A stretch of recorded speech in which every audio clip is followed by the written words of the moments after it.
তো আলোর সমাবর্তন। তো আগে আমি ডেফিনেশনটা লিখি, এখন ক্লিয়ার আছে? হ্যাঁ, clear। এইটা, আচ্ছা, হোয়াট এভার, যখন বলবো তখন দেখবো। তো দেখি আমরা আলোর সমাবর্তনের ডেফিনেশন। তো আলোর সমাবর্তন সমাবর্তন ইংলিশ হলো কিন্তু পোলারাইজেশন। ওকে, তো পোলারাইজেশন অফ লাইট। তো কি বলছে দেখি আমরা, আলো কোনো মাধ্যমের মধ্য দিয়ে গমনের পর, ধরো একটা মাধ্যম দিয়ে গমন করছে, তারপর আলোক তরঙ্গের কম্পন একটি নির্দিষ্ট দিকে বা একটি নির্দিষ্ট তলে হওয়ার ঘটনাকেই বলা হয় আলোর সমাবর্তন। লাইক দ্যাট, আলো তো এইভাবে যায় না, এভাবেই তো যায়, আমরা জানি যে কোনো একটা মাধ্যমের মধ্যে, ঠিক হ্যাঁ। আছে না? তাহলে এইগুলা হলো কিন্তু এলোমেলো ভাবে যাচ্ছে, বুঝলে? নির্দিষ্ট কিন্তু কোনো দিক নেই বা ইয়ে নেই। বাট সমাবর্তিত আলো যেগুলা, এইগুলা যাবে একটা স্ট্রেট লাইন বরাবর, একটা তলে যাবে আর কি। হুম। বুঝা গেল? তো এই কথাটাকেই বলছে একটি নির্দিষ্ট তলে বা একটি নির্দিষ্ট দিকে হওয়ার ঘটনাকেই বলা হয় আলোর সমাবর্তন। বইতে সুন্দর করে চিত্র দেয়া আছে, যদি বই সামনে থাকে তাহলে চিত্রটা দেখতে পারো, আমি তো ড্রয়িং ভালো পারি না আর কি। আচ্ছা, হ্যাঁ, দেখতে। এখন দেখো, এই সমাবর্তনের কেসের মধ্যে দুইটা ট্রাম আছে, পাইবা। একটা হলো পোলারাইজার আর একটা হলো এনালাইজার, ঠিক আছে? তো সমাবর্তনের ডেফিনেশন তো বুঝলাম, বা সমাবর্তিত আলো কাকে বলে সেটা তো বুঝলাম।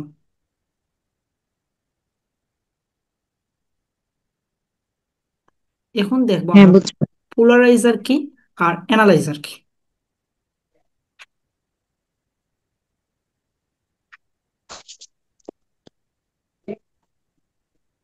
পোলারাইজার,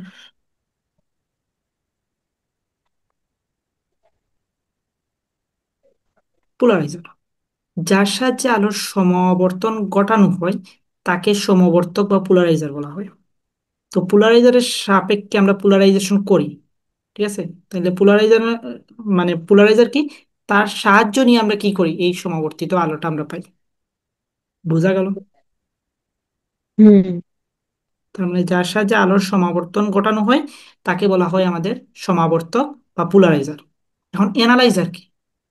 অ্যানালাইজার হলো এই যে আলোটা, এখানে যে আমি যে আলোটা লিখলাম বা ইয়েটা লিখলাম, এই যে এইটা সমাবর্তিত নাকি অসমাবর্তিত, সেটা তুমি কিভাবে যাচাই করবে? তো যার মাধ্যমে বোঝা যায় যে আলোটা সমাবর্তিত হয়েছে কি না, নির্ধারণ করা যায়, তাকে বলা হয় অ্যানালাইজার। অ্যানালাইজার দ্যাটস মিন বিশ্লেষক আর কি। তো পোলারাইজার আর অ্যানালাইজার কি বুঝতে পারছি? হ্যাঁ, বুঝছি। ওকে, এখন এই আলোর আমরা বলছিলাম যে কোনো তরঙ্গের কিন্তু পাঁচটা ধর্ম আছে: প্রতিফলন, হ্যাঁ। প্রতিচরণ, তারপরে অপবর্তন, ব্যতিচার আর সমাবর্তন, ঠিক আছে না? তো এখন কিন্তু হ্যাঁ। আমরা একবারে শেষের যে জিনিসটা আসছে, সমাবর্তনে আসছে। এখন এই যে সমাবর্তনটা, এই সমাবর্তন দ্বারা কিন্তু আমরা আইডেন্টিফাই করতে পারবো তরঙ্গটা অ্যাকচুয়ালি কোন ধরনের তরঙ্গ, অনুপ্রস্থ নাকি অনুদৈর্ঘ্য তরঙ্গ। এই আলোর সমাবর্তন মানে সমাবর্তন ঘটনা দ্বারা আমরা এটা বিশ্লেষণ করতে পারবো।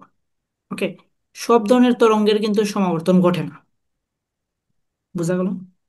অনুপস্থ হুম। তরঙ্গের সমাবর্তন ঘটে, কিন্তু অনুদৈর্ঘ্য তরঙ্গের কি ঘটে না, সমাবর্তন ঘটে না। বুঝাইতে পারলাম? হ্যাঁ। এটা লিখে রাখতে পারো যে সকল তরঙ্গের সমাবর্তন ঘটে না, অনুপস্থ তরঙ্গের সমাবর্তন ঘটে, বাট অনুদৈর্ঘ্য তরঙ্গের সমাবর্তন ঘটে না। আমি লিখে দিলাম, আচ্ছা লিখে দিলি। অনুদৈর্ঘ্য,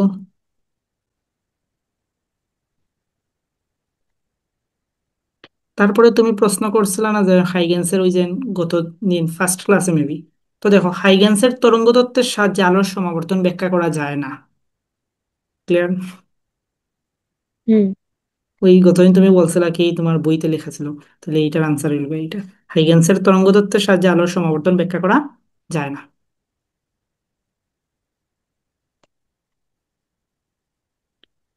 তারপরে স্ফটিক বা কেলাস আমরা বুঝি, কেলাস ওয়ান কাইন্ডস অফ বরফের মতো বলতে পারো আর কি। তো এখানে একটা পাইবা টুরমেলিন, টুরমেলিন স্ফটিক, টুরমেলিন, টুরমেলিন স্ফটিক হতে নির্গত আলো সমাবর্তন, স্ফটিক, সরি স্ফটিক, মানে স্ফটিক হতে নির্গত আলো হতে নির্গত হলো সমাবর্তিত।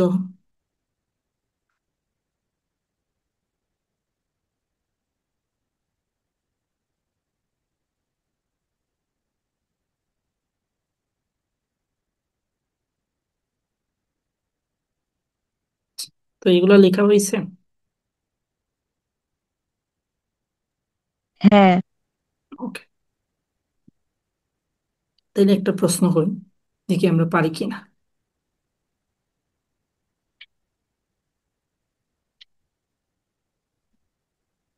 বলো আনসার কি হবে। নিচের কোনটির সমাবর্তন সম্ভব নয়?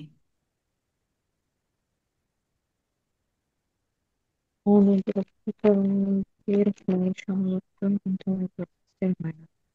তাহলে আলো উপস্থিত সবগুলোই হবে। আলোর সমাবর্তন সম্ভব। এখানে একটা কথা লিখছিলাম না, ও, হ্যাঁ হ্যাঁ হ্যাঁ। অনুদৈর্ঘ্য তরঙ্গের সমাবর্তন হয় না, বাট অনুপ্রস্থ তরঙ্গের সমাবর্তন হয়। হুম। আলো কিন্তু অনুপ্রস্থ তরঙ্গ।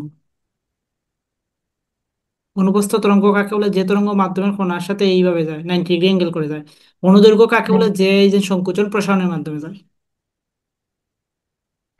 পানিতে ঢেউ কিন্তু অনুপ্রস্থ তরঙ্গ, তার মানে পানিরও কিন্তু সমাবর্তন সম্ভব। বাট শব্দ হলো অনুদৈর্ঘ্য তরঙ্গ, so শব্দের সমাবর্তন সম্ভব না। তার মানে সঠিক আনসার, রাইট আনসার হইল শব্দ।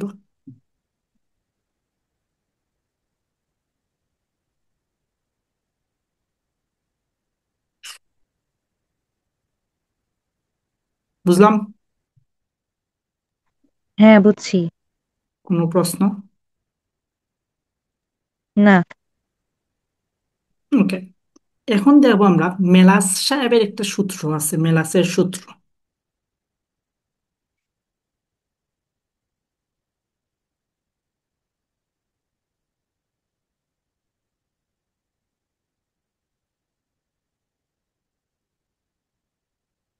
মেলাসের সূত্র, তো সূত্রটা আগে লিখে দিই, দেন বুঝানো কিচ্ছু নেই, সূত্র লিখতেই হবে।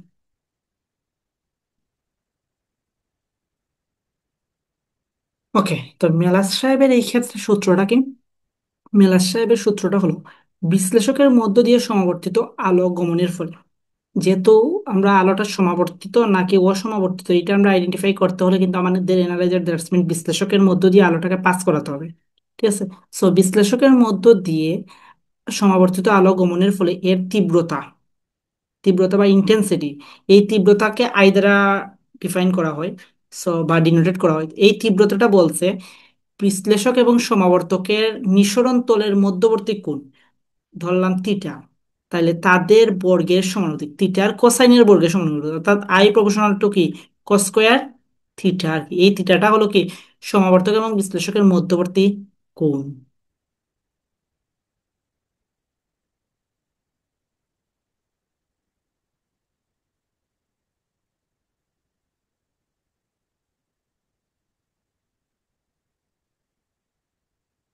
হোপফুলি আমরা ফর্মুলাটা বুঝতে পারছি। তো ফর্মুলা থেকে এত ডিপলি কোনো মেথড আসবে না, জাস্ট আছে বিদায় আমি বলছি। এখান থেকে তো এমসিকিউ হয় তাই না? এমসিকিউ এই তো যা আছে। দেখলাম কয়েকটা এমসিকিউ, করিনি সমাবর্তন পড়ার জন্য। আচ্ছা, তারপরে কি আমরা দেখবো যে সমবর্তন কোণ, এটা কি তোলা হয়েছে? হ্যাঁ তুলসী। ওকে, দেন হলো সমবর্তন কোণ।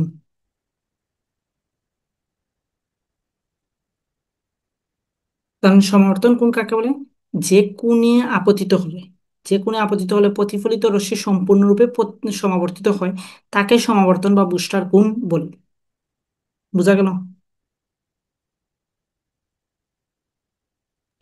হ্যাঁ বুঝছি। এখন আমার একটা প্রশ্ন আছে, তোমার কি কোনো প্রশ্ন আছে এখানে?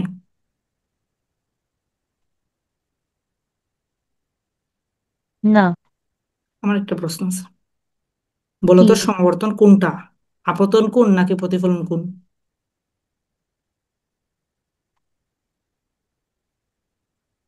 প্রতিফলিত রশ্মির সমদেহের উপর সমাবর্তিত হয়। প্রতিফলন কোণ। আপতন কোণ। প্রশ্নটা পুরো প্রথম দিকেই আছে ডেফিনিশনে। যে কোণে আপতিত হলে হ্যাঁ।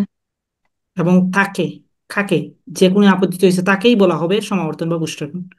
তার মানে সমাবর্তন কোণ, that's mean one kind of আপতন কোণ। ক্লিয়ার? হুম। বুঝা গেল? হ্যাঁ, বুঝছি। আচ্ছা। সংজ্ঞাগুলো এরকম করে দেয় কেন? এইরকম করে দেয় বিদায় তো বুঝতে সুবিধা হয়। পেঁচায় বেচায় দেয় মনে হয়। বুস্টারের সূত্র।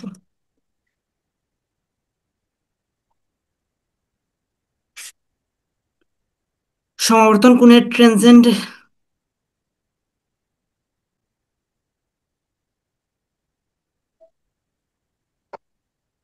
বুস্টারের সূত্রটা বলছে কি সমাবর্তন কোণের যে সমাবর্তন কোণ তো থিটা বা থিটা পি হোয়াট এভার যাই বলো না এখানে, এই থিটা পিটা বলছে কি থিটা পি এর যে tangent, tangent that's mean tan theta, এই টেন থিটাটা বা টেন থিটা পিটা বলছে কি প্রতিসরক মাধ্যমের প্রতিসরণাঙ্কের সমান অর্থাৎ মিউ এর সমান।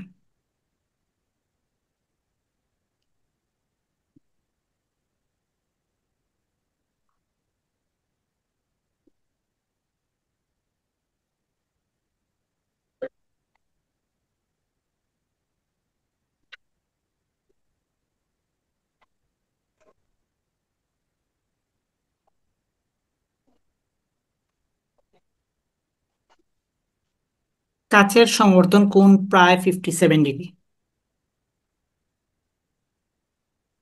এটা মুখস্থ রাখতে হবে। এমসিকিউর জন্য রাখতে পারো, বইতে আছে।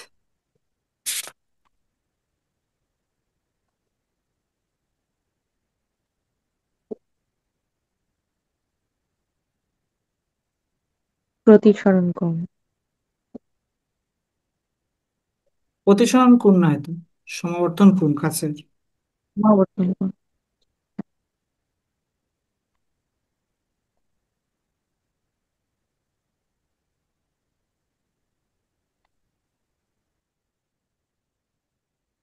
লম্ব।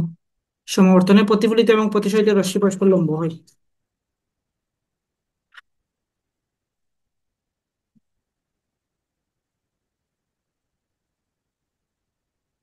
তো সমাবর্তিত আলোর তীব্রতা হয় I0/2। এখানে I0 কি, I0 হলো যে আলোটা আগতিত হয় আর কি, যেটা অসমাবর্তিত আলো। অসমাবর্তিত আলোর তীব্রতাকে অর্ধেক করলে আমরা পাইবো কি সমাবর্তিত আলোর তীব্রতা।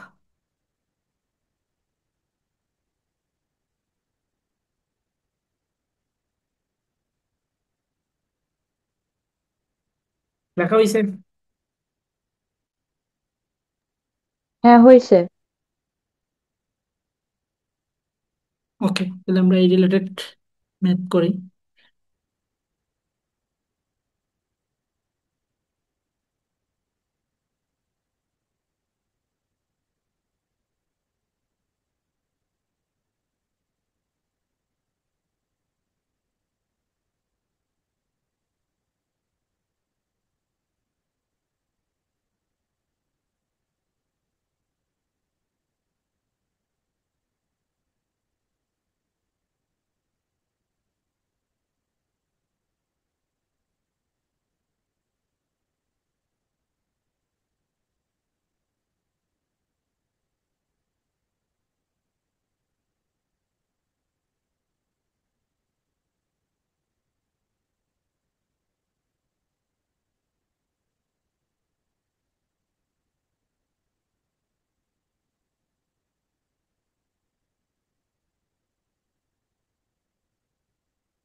তো ম্যাথটা আমরা দেখি।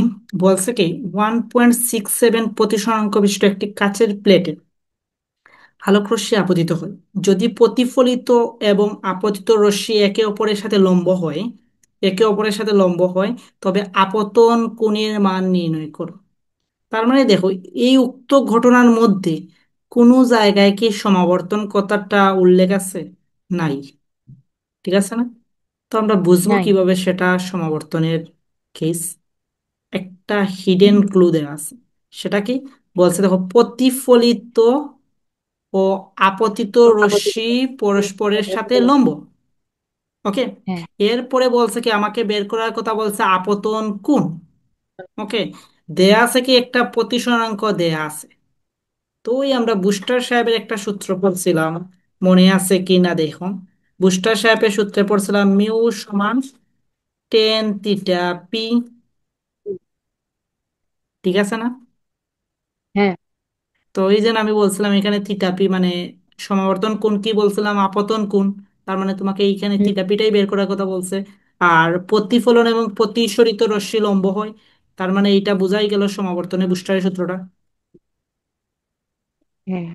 তার মানে থিটা পি সমান, তাইলে আমরা বলতে পারি কি, টেন ইনভার্স মিউ। নিউ। তাহলে টেন ইনভার্স ক্যালকুলেটে বসিয়ে দিলেই সেটার রেজাল্ট চলে আসবে। Most probably 59.09 degree. তাই আসছে। বোঝা গেল? হুম। তো এটা রুয়েটে আসছিল 19-20-এর। এত সোজা আসছিল?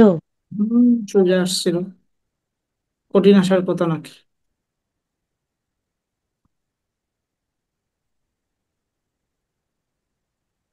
হয়েছে এগুলো। এটা হইলে মোটামুটি সমর্থনের, এই হইল আর কি। সমর্থন থেকে তো ক্রিটিক্যাল ম্যাথ দেয় না, ডিরেক্ট থাকে ভ্যালুগুলো। বুস্টারের সূত্র সমর্থন কোণ নির্ণয়। তো এই অধ্যায় আমার পড়ানো অফিসিয়ালি শেষ। এখন তোমার প্রবলেম দেখো আমরা। আর আমার অল্প একটু বই পড়া বাকি আছে, আর কয়েকটা প্রথমে আমরা এমসিকিউ সলভ করা। এমসিকিউ গুলা দেখে নিই। প্রথম যেটা বলছে 11 নং এমসিকিউ, সেটা একটু জুম করি আমরা। ওকে। ফুলি এমসিকিউটা ক্লিয়ার দেখা যায় এখন। সেখানে কি বলছে হ্যাঁ। দেখো। সেখানে বলছে কোনো মাধ্যমের আপেক্ষিক চুম্বক প্রবেশ্যতা দেয়া আছে 1.08 এবং আপেক্ষিক তড়িৎ বেদনযোগ্যতা দেয়া আছে 1.005। আমাদের কি স্থির তড়িৎ পড়া হয়েছে? হ্যাঁ, পড়ছিলাম। হুম। তাইলে পড়লে এইটার সাথে পরিচিত থাকার কথা, আপেক্ষিক তড়িৎ বেদনযোগ্যতার সাথে আমাদের পরিচয় থাকার কথা। হ্যাঁ, এপসাইলন নট। জি না। আপেক্ষিক তড়িৎ বেদনযোগ্যতাকে এপসাইলন নট দ্বারা প্রকাশ করা হয় না। ও আচ্ছা, ওটা তো শুধু আপেক্ষিক তো। কাপ্পা ছিল, কাপ্পা একটা টার্ম ছিল। আচ্ছা, যাই হোক। তো দেখো, আমি যদি ইয়েটা করি, এখন বলছে কি আমাকে আলোর বেগ বের করার কথা বলছে, সহজ হিসাব। তাহলে আলোর বেগের ফর্মুলা কি পাইছিলাম? আলোর বেগের ফর্মুলা জানি 1/√মিউ নট/এপসাইলন নট। বাট এটা কোন কেসে ছিল? শূন্য মাধ্যমের কেসে ছিল। হ্যাঁ। বাট এখানে কি কোনো মাধ্যম বলছে? কোনো মাধ্যমের বলে দিচ্ছে, তার মানে তো তুমি মিউ নট আর এপসাইলন নট ইউজ করতে পারবে না, এতটুকু তো আমরা বুঝতে পারছি। হ্যাঁ। তাহলে আমাকে ওই মাধ্যমের মিউ এবং ওই মাধ্যমের এপসাইলন ইউজ করতে হবে। হুম। তাইলে ফর্মুলা তো আর সেমই। তাইলে সি সমান আমরা লিখবো 1/√মিউ আর এপসাইলন। ঠিক আছে না? তো আমরা হ্যাঁ। এটা ইউজ করবো। এখন কথা হলো গিয়ে এখানে মিউ এর ভ্যালু কত আর এপসাইলনের ভ্যালু কত, সেটা আমরা কিভাবে ফাইন্ড আউট করবো? তো যদি আমরা স্থির তড়িৎ পড়ে থাকি, স্থির তড়িৎে এইটা ফর্মুলা ছিল যে আপেক্ষিক তড়িৎ বেদন যোগ্যতা, সেটাকে কিভাবে লেখা হয় বা ইয়ে লেখা হয়। স্থির তড়িৎে একটা এইভাবে ফর্মুলা ছিল আর কি, যে mu by mu naught into হলো আমাদের কাপ্পা। কাপ্পা আর কি এইভাবে লেখা হয়। তাহলে মিউ যে কোনো মাধ্যমের তোমার এপসাইলন হলো এই যে কাপ্পা ইন্টু হলো মিউ নট। বা এটাকে পরাবৈদ্যুতিক ধ্রুবকও বলা হয়, কি এটাকে পরাবৈদ্যুতিক ধ্রুবকও বলা হয় আর কি। হ্যাঁ। তাইলে সেম কাহিনী এপসাইলন গেল, সেম কাহিনী মিউটাও তুমি বের করতে পারো। তাহলে মিউ সমান হইলো মিউ নট ইন্টু ওই যে আপেক্ষিক যেটা দেওয়া আছে আর কি। বোঝা গেল? K M. আর এটা হলো কে ই বলতে পারো। তাইলে বুঝছি। তুমি এপসাইলন নটের ভ্যালু জানো, মিউ নটের ভ্যালু জানো, আর কে এম আর কে ই তো দেই আছে। কে এর ভ্যালু দেওয়া আছে কত? 1.005। আর কে এম এর ভ্যালু দেওয়া আছে 1.08। বসিয়ে দাও, আনসার শেষ। তারা এই কাজটাই করছে এখানে। আশা করি বুঝতে পারছি এটা। হুম। ওকে। তাহলে আমাদের এই সিকিউটা শেষ। এখন আসছো কোনটা? এইটা। এটাতে কি বলছে, বায়ু হতে অন্য কোনো মাধ্যমের ভেতর দিয়ে আলোক রশ্মি প্রবেশ করলে তার ভরবেগ 15% হ্রাস পায়, ভরবেগ হ্রাস পায়। এখন দেখো আমরা নর্মাল কেসে বস্তুর ভরের কি পরিবর্তন হয়? না। না। তার মানে এখানে শুধুমাত্র কি হ্রাস পাইছে, ভরবেগ হ্রাস পাইছে 15%, দ্যাটস মিন আমরা বলতে পারি যে তার বেগ 15% হ্রাস পাইছে। হ্যাঁ। এটা নিয়ে কোনো ডাউট আছে? না। আচ্ছা, 15% বেগ হ্রাস পাইছে, তার মানে বেগ কতটুকু অবশিষ্ট রয়েছে, বা বর্তমান বেগ কতটুকু রয়েছে? 85%। হ্যাঁ। এটা কি বুঝতে কোনো অসুবিধা আছে? না। না। আমার বলছে কি মাধ্যমের প্রতিসরাঙ্ক নির্ণয় করো। তার মানে এটা আলোক রশ্মি বলছে, লাইক দ্যাট, এইভাবে আর কি। কেসটা যদি আমি বলি, সিম্পল একটা কেস তৈরি করি। ধরো এইটা হলো আমাদের এ, এইটা হলো আমাদের বি। ওকে, এ মাধ্যম থেকে আলো প্রবেশ করছে, কোথায় প্রবেশ করছে? বি মাধ্যমে প্রবেশ করছে। এ মাধ্যম থেকে বি মাধ্যমে প্রবেশ করছে। তাহলে আমাদের মাধ্যমে বলছে কি প্রতিসরাঙ্ক। ধরো এ সাপেক্ষে বি এর প্রতিসরাঙ্ক বার করবা, কারণ এ থেকে বিতে যেহেতু প্রবেশ করছে। বুঝতে পারছি? তাহলে হুম। এ মিউ বি তুমি বের করবা। এখন সি এ, তো সি এ ধরলাম, এ মাধ্যমে বেগ ধরলাম সি এ। তাহলে বি মাধ্যমে তার বেগটা কত হয়ে গেছে? 80%, 5% অফ সি এ। মানে সিবি সমান তুমি হ্যাঁ। লিখতে পারো 85% অফ সি এ। কোন ডাউট আছে? না। না। 9 টেনে কি আমরা প্রতিসরণ পড়ছিলাম? হ্যাঁ, পড়ছিলাম। আচ্ছা, তাহলে যদি 9 টেনের প্রতিসরণ পড়ে থাকি, তাহলে প্রতিসরণের ক্ষেত্রে আমরা এইভাবে কিছু সূত্র ডেভেলপ করতে পারতাম, যে এম ইউ, সরি, হ্যাঁ, এম ইউ বি সমান আমরা লিখতে পারতাম সাইন আই বাই লাল সাইন আর। কালি দেখা যায় না। এইটা হলো স্নেলের সূত্র। দাদা, হ্যাঁ বলো। লাল কালি দিয়ে দেখা যায় না। দেখা যায় না? না। ওকে ওকে ওকে, কালার চেঞ্জ করি তাইলে। Okay, তো দেখো আমরা এই জিনিসটা লিখতে পারতাম,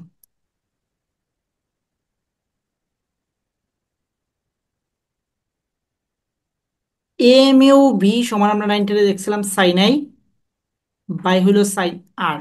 9 টেনে দেখছিলাম। তারপরে কিছু সূত্র যখন আপডেট করছি আমরা, কিছু সূত্র আপডেট করে আমরা আরেকটা জিনিস লিখতে পারতাম, এই যে এম ইউ বি।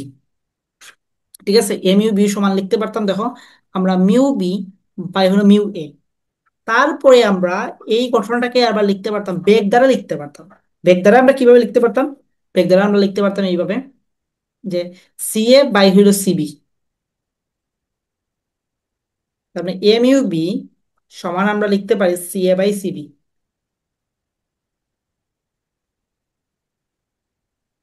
হ্যাঁ, 9-10 কয়টা সূত্র ছিল? এইভাবে আমরা সূত্র বলছিলাম। তো এখন বলছে আমাকে কি ওই মাধ্যমের প্রতিসরণ, তাহলে সি এ তো আর সি এ রয়েছে, সিবি সমান আমরা কি লিখতে পারি? 85। তাহলে দেখো আমরা এম ইউ বি সমান লিখতে পারি আমরা কি সি এ বাই সিবি লিখতে পারি।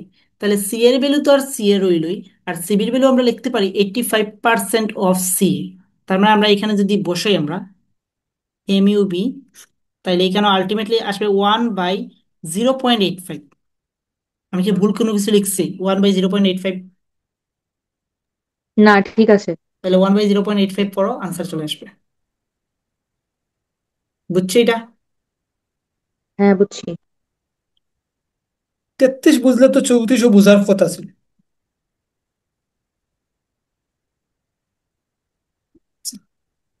তারপরে আসি এই ম্যাথটা। এই ম্যাথটা তো, আচ্ছা, পারছো না পারছো না এটা অন্য বিষয়, পারা উচিত ছিল।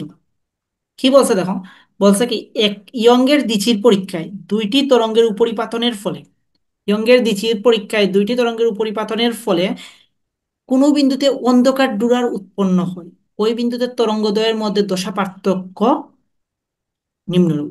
এটা এমনিতেও বলতে পারতো দশা পার্থক্য হতো। ক্লিয়ার? হুম। আচ্ছা, তো এখন দেখি আমরা, অন্ধকার ডোরা বলছে না? অন্ধকার ডোরা, হ্যাঁ। অন্ধকার ডোরার ক্ষেত্রে আমরা পথ পার্থক্য সমান কি জানি?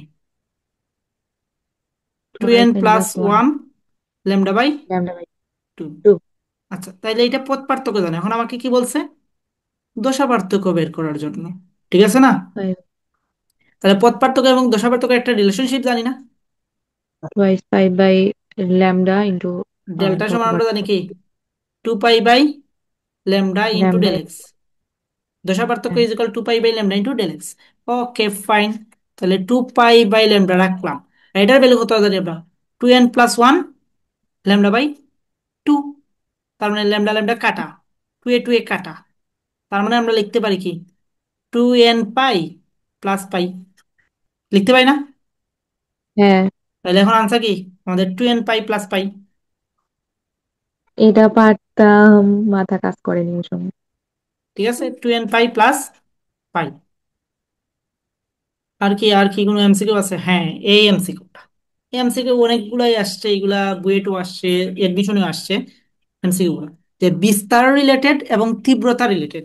তার আগে আমাদের দেখতে হবে যে আমরা তরঙ্গের তীব্রতার যে টপিক্সটা, আমরা I proportional to A square জানি, অর্থাৎ তীব্রতাটা হয় বিস্তারের বর্গের সমানুপাতিক। এটা কিন্তু তরঙ্গ অধ্যায়ে আছে, হুম। বুঝাইতে পারলাম? তীব্রতা হয় হ্যাঁ। বিস্তারের বর্গের হ্যাঁ। সমানুপাতিক, ইন্টেন্সিটিটা হয় বিস্তারের বর্গের সমানুপাতিক। ফাইন। এখন দেখো, যখন বলবে কি আমাদের সর্বোচ্চ এবং সর্বনিম্ন, সর্বোচ্চ হলে আমাদের বিস্তারটা হবে, সর্বোচ্চ কখন হবে, যখন বিস্তারটার সামেশন হবে, সামেশন হলে সর্বোচ্চ হবে। হ্যাঁ। আর সর্বনিম্ন, সর্বনিম্ন হবে যখন তাদের এবার মিনিট। মাইনাস হবে।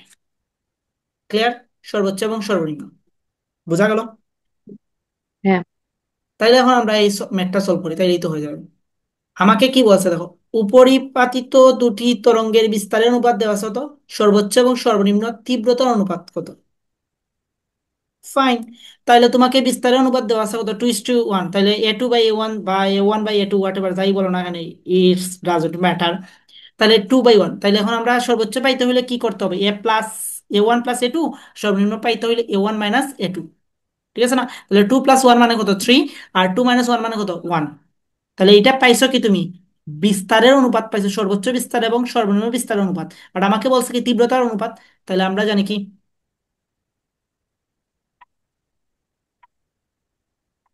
বুঝছি? হ্যাঁ, বুঝছি। ওকে, তাইলে আমাদের 83 শেষ। দেন এইটাও সেম কাহিনী, গঠনমূলক ব্যতিচার। তাহলে গঠনমূলক ব্যতিচার হলে সর্বোচ্চটা, বুঝা গেল? হুম। গঠনমূলক ব্যতিচার দ্যাটস মিন সর্বোচ্চটা। সর্বোচ্চ। আচ্ছা, তারপরে কি বলছে দেখো, পানিতে তৈল ফুটাকে রঙিন দেখায়, এটি কোন আলোকীয় ঘটনা? এটা ব্যতিচার। ব্যতিচারের ক্ষেত্রে আমরা অন্ধকার টন্ধকার এগুলো দেখতে পাই, উজ্জ্বল অন্ধকার ডুরা পাই। বুঝা গেল? হ্যাঁ, ওকে। দেন বুঝছি। বলছে কি, পাই/2 দশা পার্থক্যের সদৃশ দুটি তরঙ্গ, সদৃশ দুটি তরঙ্গ একই দিকে ধাবিত হচ্ছে। তার মানে দুইটা তরঙ্গেরই দশা পার্থক্য কত, বলছে কি পাই/2, হুম। পাই/2। আচ্ছা, তরঙ্গ দুটি উভয়ের বিস্তার দেওয়া আছে কত, 1 হলে উপরিপাতনের ফলে লব্ধি তরঙ্গের বিস্তার কত, লব্ধি তরঙ্গের। এখন দেখো, তাদের মধ্যবর্তী কোণ কত দেওয়া আছে, 90। তাহলে 90 হলো ভেক্টরের ফর্মুলা। লম্ব থাকলে কি আমরা জানি, দুইটা ভেক্টর যদি ধরো পি অ্যান্ড কিউ, পি লম্ব কিউ যদি হয়, তাহলে তাদের লব্ধির ফর্মুলা কি জানি, r = √/p² + q²।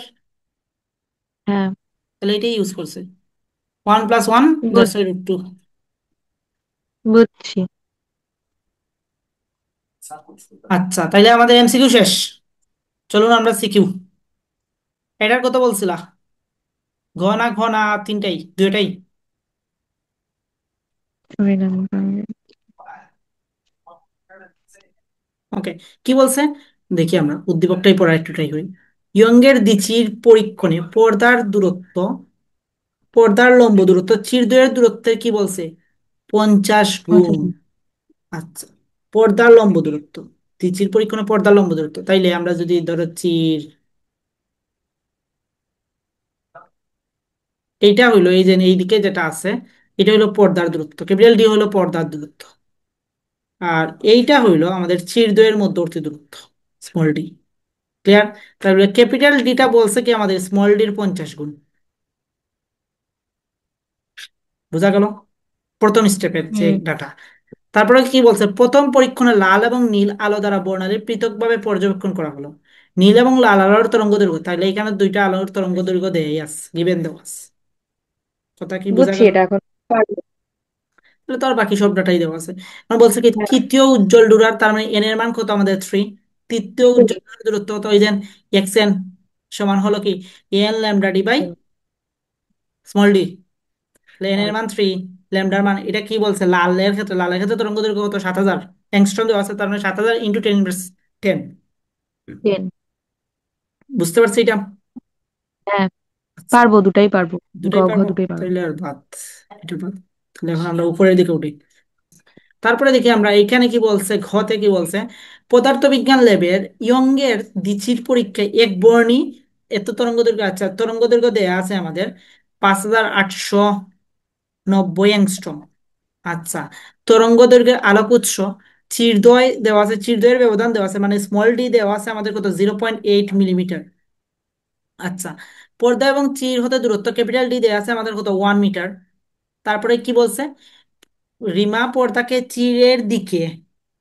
চিরের দিকে বলছে কত তোমার 5.2 সেন্টিমিটার সরিয়ে, এবং সীমা পর্দাকে বিপরীত দিকে 5.2 সেন্টিমিটার সরিয়ে নিল। এই কথাটাই মেবি তোমার বুঝতে অসুবিধা হয়েছে মেবি। হ্যাঁ, তাইলে ধরো বাকি সব এই ডেটা ছিল বুঝতে পর্দা, ইনিশিয়াল যে পর্দাটা, তাইলে হুম। এইখানে ডির ভ্যালু ছিল কত 1 মিটার। ওয়ান। ওকে, এরপরে আমাদের কি বলছে, রিমা পর্দাকে চিরের দিকে সরিয়ে আনছে 5 পয়েন্ট এত। তাহলে এখন রিমা, এটা রিমা, রিমায় কতটুকু আনছে এই দিকে নিছে, রিমায় কিন্তু এই দিকে নিছে চিরের দিকে, কতটুকু নিছে 5.2 সেন্টিমিটার। তাহলে আগে ছিল হইলো 1, এখন কি আর ব্যবধান 1 আছে? One minus 5.2 centimetre. Yes, one one minus, metre minus. 1 minus 1 minus হবে 0.052। তাইলে এখন ডি হয়ে গেল এইটা রিমার ক্ষেত্রে। আর হইলো কি আমাদের রিমা, আর কে আছে আমাদের এই আরেকজন বান্ধবী, খে সীমা, সীমায় নিছে কি তার বিপরীত দিকে সেম টুকু, তার মানে এই সীমার ক্ষেত্রে ডিটা হবে কি, সীমা 1 প্লাস 0.052 মিটার। বোঝা হুম। গেল? তাহলে তুমি হ্যাঁ, বুঝছি। দুইজনের ডি আলাদা। আচ্ছা, তো রিমার ডুরাপ্রস্থের পরিবর্তন হয়েছে কিন্তু এইটা, অর্থাৎ এইখানে একটা ডুরাপ্রস্থ আছে না, এই যে ইনিশিয়াল, এখানে একটা ডুরাপ্রস্থ হয়েছে, ডুরাপ্রস্থ আমরা কি দ্বারা ডিনোটেট করি, ধরো ডিএক্স, ডেল এক্স। তাহলে ডেল এক্স ওয়ান, হ্যাঁ। এটা হলো ধরলাম ডেল এক্স ওয়ান। আচ্ছা, আর এইটা পাইলাম কি ধরো ডেল এক্স আর, এইটা ধরলাম আমি ডেল এক্স এস। তাহলে রিমায় কি পাইছে অ্যাকচুয়ালি, দূরপ্রস্থের পরিবর্তন বলছে 0.02 মিলিমিটার। দ্যাটস মিন রিমায় কোন জিনিসটা পাইছে, রিমায় পাইছে হইলো ধরো ডেল এক্স আর মাইনাস ডেল এক্স ওয়ান, এই যে জিনিসটা এইটা পাইছে হইলো গিয়ে 0.02 মিলিমিটার। কথা কি ক্লিয়ার? হুম। হ্যাঁ। তুমি বুঝছি কি কি দেওয়া হ্যাঁ, আছে বুঝছি। উদ্দীপক? সো উদ্দীপকটা গুলাকে এইভাবে অ্যানালাইসিস করতে হবে, না হলে তুমি কিন্তু ফিজিক্সের প্রবলেমগুলো সলভ করতে পারবে না। এই হইলো উদ্দীপকের গিভেন ডাটা। তখন দেখতে হবে আমার প্রশ্নে কি বলছে। প্রশ্ন বলছে রিমার পরীক্ষায় কেন্দ্রীয় উজ্জ্বল পট্টি হতে তৃতীয় অন্ধকার পট্টির দূরত্ব প্রাথমিক অবস্থান থেকে যতটুকু কমে সীমার পরীক্ষায় ততটুকু বৃদ্ধি পায়, গাণিতিকভাবে যাচাই করবে। তার মানে প্রশ্ন তো আরো পানির মতো সহজ। হুম। এখন দেখি, ডাটা তো বুঝছি নাকি? হ্যাঁ, বুঝছি। তো এইখান থেকে কাজ করতে হবে, যে যে কাজগুলো করতে হবে সেটা তো আমরা বুঝলাম, ওই ক্যাপিটাল ডি আছে। এখন দেখো রিমার ক্ষেত্রে বলছে কি কেন্দ্রীয় উজ্জ্বল পট্টি হতে তৃতীয় অন্ধকার পট্টির দূরত্ব, তার মানে রিমার ক্ষেত্রে তুমি বের করবা যে এক্স আর ধরলাম, ওই যে এক্স এন যেটা এক্স আর ধরলাম, তৃতীয় যেহেতু বলছে, তাহলে এটা কি অন্ধকার বলছে না? হ্যাঁ। তাহলে অন্ধকার হইলে ফর্মুলা জানি কি 2n+1 সমান into lambda D by lambda. 2d। ঠিক আছে না? হ্যাঁ, ঠিক আছে। ঠিক আছে, তাইলে তৃতীয় বলছে 2 × 3 + 1। ওকে, ল্যামডার ভ্যালু কত, আচ্ছা 2, ডির ভ্যালু কত স্মল ডি, স্মল ডির ভ্যালু দেওয়া আছে কত 0.8। কিসে দেওয়া আছে 0.8 মিলিমিটার দেওয়া আছে, স্মল ডি দেওয়া আছে আমাদের কত 0.8 মিলিমিটার, বা 8 × 10⁻⁴ মিটার। আচ্ছা, আর ক্যাপিটাল ডি বুঝলেন 1 - 0.052 মিটার। এটা করলে আমরা ক্যাপিটাল ডি পাইবো। ল্যামডার মান দেওয়া আছে কত 5890 অ্যাংস্ট্রম, মানে 10⁻10 মিটার। বোঝা গেল? হুম। বুঝছি। হুম। তাহলে এখানে যদি আমরা বুঝছি। এই ডাটা বসিয়ে দেই, তাহলে রিমার কি পাইব, কেন্দ্রীয় উজ্জ্বল থেকে তৃতীয় অন্ধকার ডোরার দূরত্ব পাইব।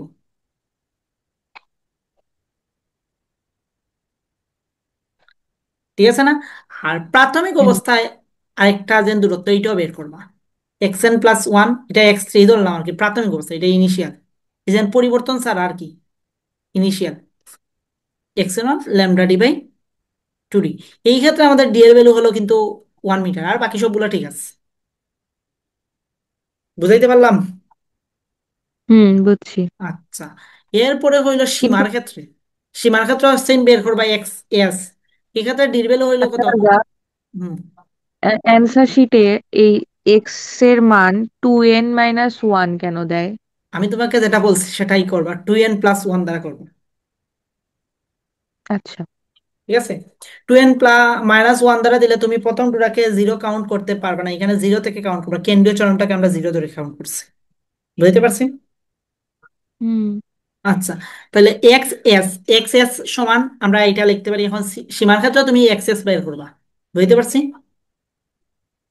হ্যাঁ। তাহলে তুমি তিনটা কেসে কিন্তু তুমি এক্স এন যেটা আছে সেটা আমরা বের করলাম, মানে তৃতীয় কেন্দ্রীয় চরণ থেকে আমরা তৃতীয় অন্ধকার ডোরের দূরত্ব বের করলাম। ফাইন। এখন তাইলে দেখবা তোমার x3 থেকে, x3টা xr থেকে বড় হবে, এবং x3টা xs থেকে ছোট হবে। যাই হোক, তাইলে তুমি এখন নিবা কি, নিবা হলো x3 - xr, আর আরেকটাতে নিবা তুমি xs - x3। এইটা হলো কি, যে প্রাথমিক যে অবস্থা যে দূরত্বটা ছিল, এই দূরত্বটা এবং সীমার দূরত্বের ব্যবধান। আর এইটা হলো কি, তোমার প্রাথমিক দূরত্ব এবং রিমার দূরত্বের ব্যবধান। এখন প্রশ্ন বলছে কি, এই যে দুইটা ব্যবধান, এই দুইটা ব্যবধান সমান, সেটাই তুমি দেখাইতা। যদি সমান হয় তাহলে বলবা সমান, আর সমান না হলে বলবা যে সমান নয়। ক্লিয়ার? আচ্ছা। হ্যাঁ। বুঝতে পারছি? বুঝছি। বাট এটা সমান হইতে বাধ্য, কারণ সব টার্ম সেম, খালি ক্যাপিটাল ডি। তুমি যদি কমন নাও তাহলে ক্যাপিটাল ডি, ওই 0. ব্যবধানটা পাইবা, দেখবা তো 0.05, মানে 5-2 সেন্টিমিটারের ব্যবধান নিতে হবে। উফ, কথা কি বুঝছি? হ্যাঁ, বুঝছি। সো ট্রিকি নোট করে রাখতে পারো, পরে যখন সলভ করবা এইবার সলভ করবা। এখন গাইডও কিভাবে দিছে আমি জানি না, আমি প্রথম দিনই বলছি যে আমি যে থিওরি পড়াই, না আমি এই অ্যাপ্রোচে, আমি আমার সময় থেকে ক্লাস 9-10 থেকে আমি এইভাবে করতাম। আমি যেভাবে থিওরি বুঝছি ট্রাই করতাম, আমি ওইভাবেই প্রবলেমগুলো সলভ করি। তো হোপফুলি আমি মেবি তোমাকে এইভাবেই থিওরি পড়াইছি। হ্যাঁ, এভাবেই এবং পড়াইছেন। প্রশ্নে ক্লাস আমাকে, দিয়ে করে তো অ্যান্সার মেলে না, মানে বুঝি, গাইডের সাথে অ্যান্সার মিলতেছে না। ক্লাস পরীক্ষার হলে দিয়ে তো করে তোমার কাছে গাইড থাকবে না। তা তো থাক, থাকবেই না, ও কিন্তু আর মিলতেছে না অ্যান্সার, সেই জন্যই বললাম। আনসার, আমি বললাম না এক একটা গাইডে এক একটা আনসার দেওয়া আছে। So, তুমি দেখবা পরীক্ষার ক্ষেত্রে কিভাবে বলছে, কোন অ্যাপ্রোচে তোমার পড়লে তোমার কাছে ইফেক্টিভ মনে হয়, বা কোন অ্যাপ্রোচটা রাইট। এই অ্যাপ্রোচটা আমার কাছে মনে হচ্ছে রাইট। ক্লিয়ার? হ্যাঁ। ওকে, তাহলে এই প্রবলেম শেষ। আমরা আসি এইখানে, কি খালি ঘতে প্রবলেম? হ্যাঁ, ঘতে প্রবলেম। কয়টি উজ্জ্বল ডোরা পাওয়া যাবে দৈর্ঘ্য দ্বিগুণ করা হলে? তো এইটা তো এইখানে দেখো, এখন তুমি বের করবা এন এর মান।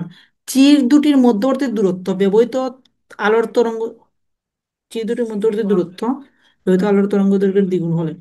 এখানে কি বলছে, চির দুটার মধ্যবর্তী দূরত্ব কি বলছে, তরঙ্গ দৈর্ঘ্যের কি বলছে, দ্বিগুণ বলছে। তাইলে ডি সমান দেওয়া আছে কি, 2λ।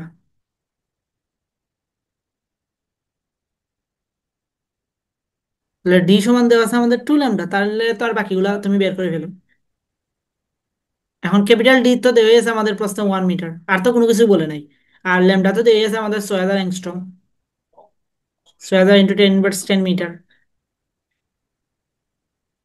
ওকে, হুম তাহলে আমাকে বলছে কি, সর্বোচ্চ কয়টি উজ্জ্বল ডোরা পাওয়া যাবে, উজ্জ্বল ডোরার সংখ্যাটা তুমি বের করবা। এখন কিভাবে বের করতে পারি? ওইখানে টেনের জায়গায় সাইন ইউজ করে, সাইন থিটা সমান আমরা L lambda D by small D লিখতে পারি। ঘুরে ফিরে সেমই, ওয়ানই ধরবো। হুম তাহলে এন এর মান আসবে কত? এন এর মান আসছে এখানে 2। 2। এখন সর্বোচ্চ হবে 5টা, সেটা কি বুঝছি? হ্যাঁ। এইটা হলো ওই যে উজ্জ্বল বলছে তো, কেন্দ্রে তো একটা উজ্জ্বল আছেই। কেন্দ্র ছাড়া উপরের দিকে বলছে দুইটা, নিচের দিকে দুইটা, কারণ দুইটা দুইটা চারটা, আর কেন্দ্রে এটা কি উজ্জ্বল না? হুম। তার মানে সর্বোচ্চ হলো 5টা। বুঝাইতে পারলাম? বুঝছি। ওকে, ফাইন।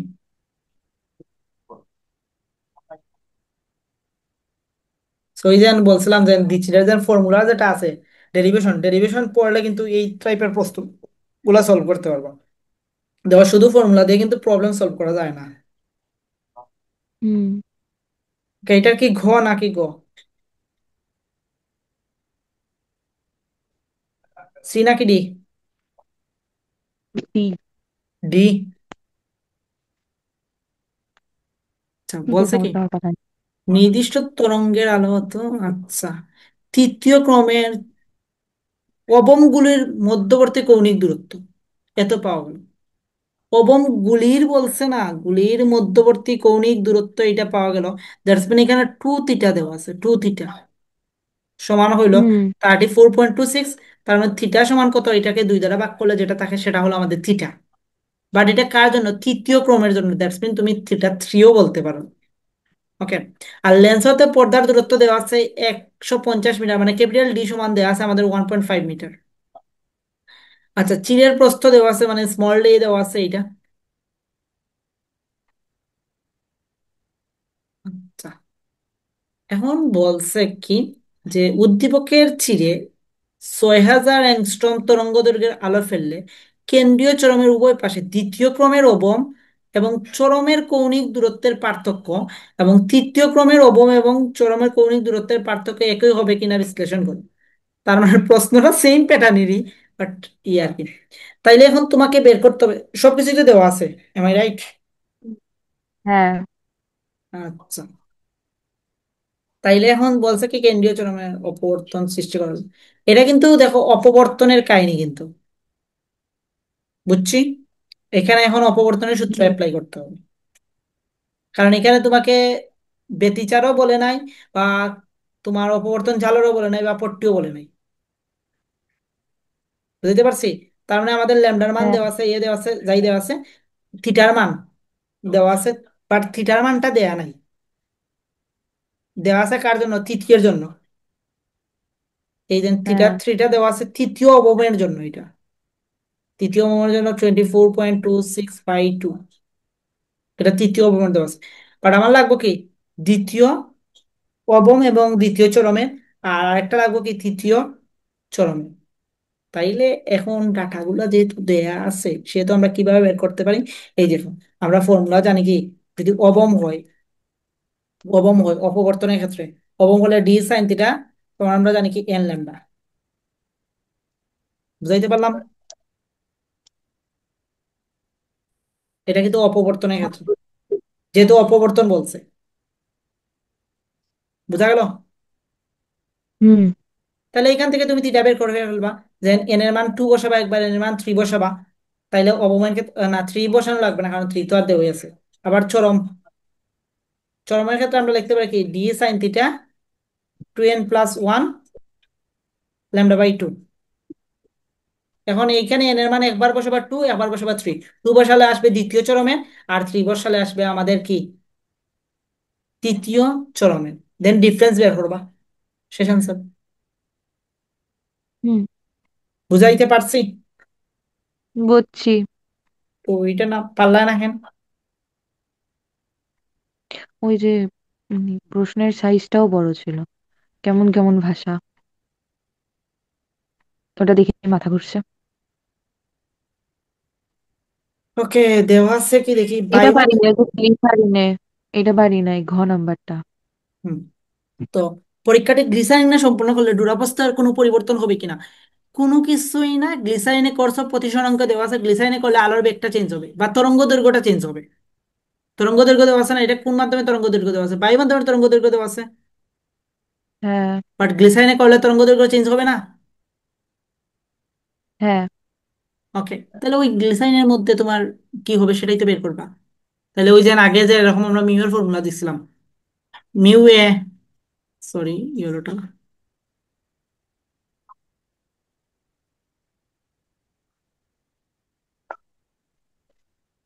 আমরা জানি কি এম ইউ বি সমান, আমরা একটু আগে দেখছিলাম যে সেটা সি এ বাই হলো কি সিবি হয়।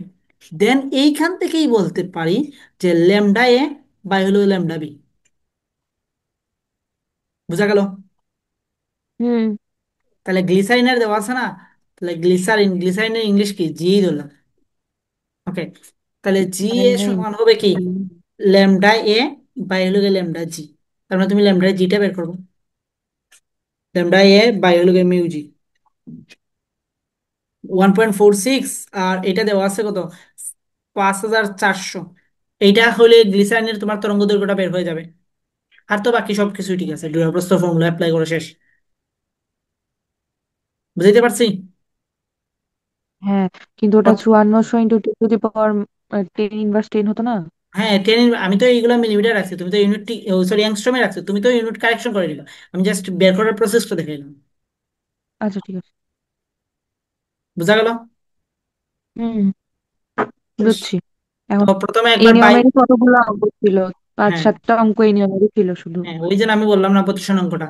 আচ্ছা, তো এখানে কি করবা, প্রথমে তুমি বাই মাধ্যমে দূরত্ব বের করবা, দেন গ্লিসাইনের দূরত্ব বের করবা, দুইটার পরিবর্তন দেখাবা। পরিবর্তন যদি হয় তাহলে পরিবর্তন হবে, কত পরিবর্তন, দ্যাটস ওয়াই পরিবর্তন দেখাইবা।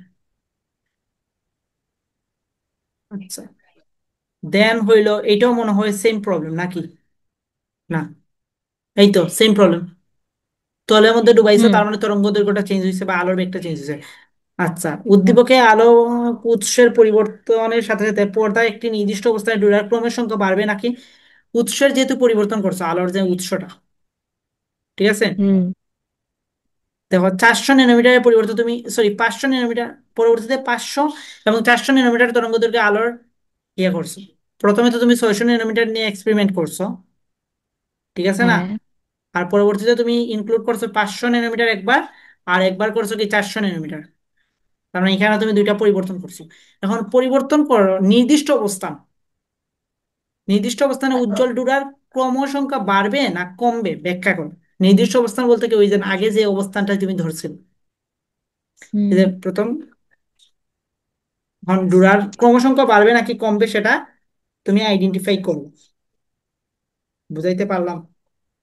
হ্যাঁ, এনের মান তাহলে বের বাকি করতে হবে। সবগুলা কিন্তু সেম টার্মে। এখন তো তুমি তো দূরত্ব জানো না, এটা অন্যভাবে করতে পারো, বা তুমি একটা এন এর মান ধরে করতে পারো। যেমন ধরো পঞ্চম ডুরার ক্ষেত্রে, তারপরে এই যে হুম। দূরত্বটা সেম রেখে তুমি এন এর মানটা ফাইন্ড আউট করবা।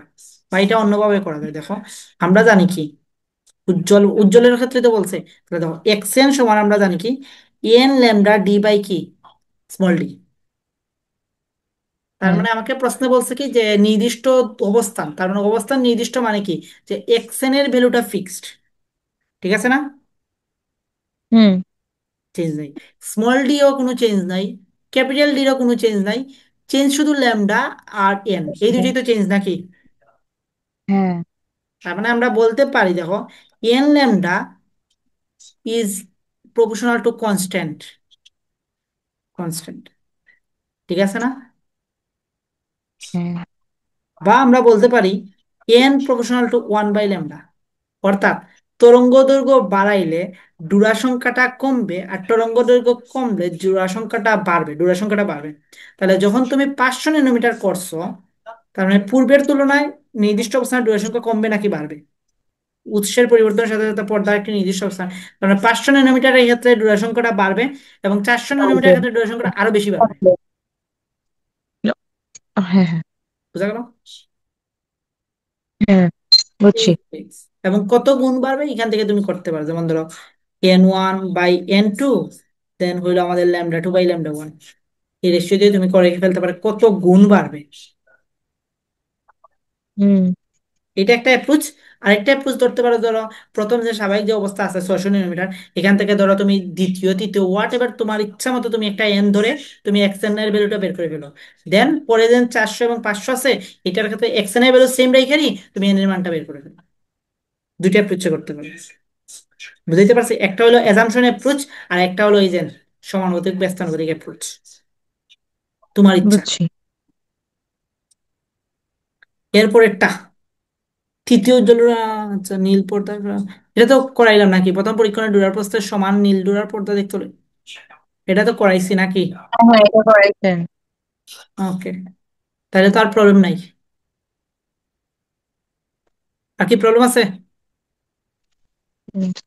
দিকে একটা ছিল, কোথায় গেল? তুমি যা দিছো সবগুলা ইনক্লুডেড করা হয়েছে এখানে, সবগুলা ডাউনলোড করে করে ইনক্লুডেড মার্কস, সবগুলা টাচ হয়ে গেছে মোটামুটি। ফাইন। না, নাই।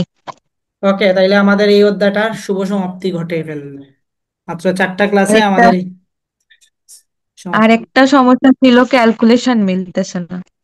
মানে ক্যালকুলেশন এন মিলবে? এর এম এর মান এম হুম। এর মান আসতেছে না। কেন মেহমান আসবে না? পরে কি আসছে? শুভ সমাপ্তি। 4টা ক্লাসে আমাদের শেষ, ভৌত আলোক বিজ্ঞান শেষ। নেক্সট আমরা আলোচনা করে যেটাই পড়ি, ম্যাথ পড়ি বা ফিজিক্স পড়ি, হোয়াট এভার, যাই পড়ার পড়বো না, ঠিক আছে? আচ্ছা। ওকে।